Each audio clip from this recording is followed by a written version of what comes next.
إن التودد في حالة أسماك القد هو أكثر حميمية من التودد بين الدلافين، فهي تؤدي رقصة دقيقة بين اثنين.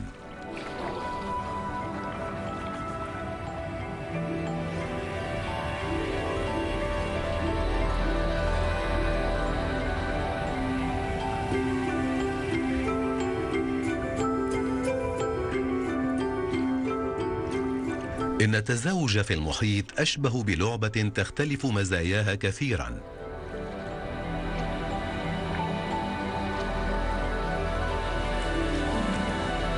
بعض التزاوج طويل الأمد، وبعضه مجرد لقاءات قصيرة الأمد.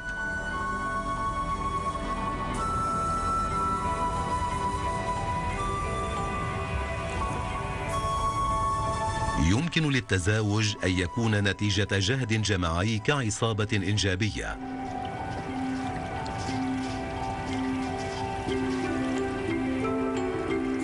ويوضع مصير الأجيال المستقبلية في يد التيارات.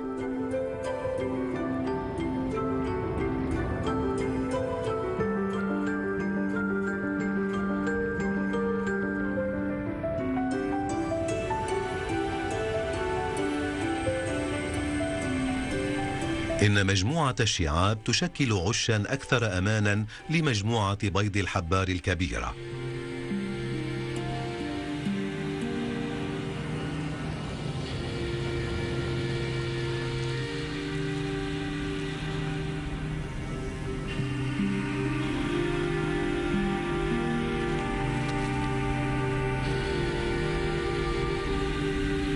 يصبح البيض صلبا بعد الوضع مباشرة، ما يمنع المفترسات من اقتلاعه من الشعاب.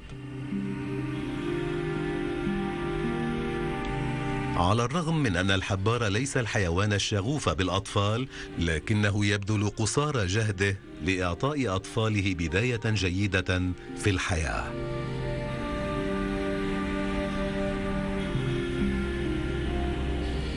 يتمتع الحبار بمهارات مدهشة عديدة. إنه صياد ماهر ومخادع ماهر أيضا. يمكنه أن يتحكم بلون بشرته وبشكلها متى يشاء.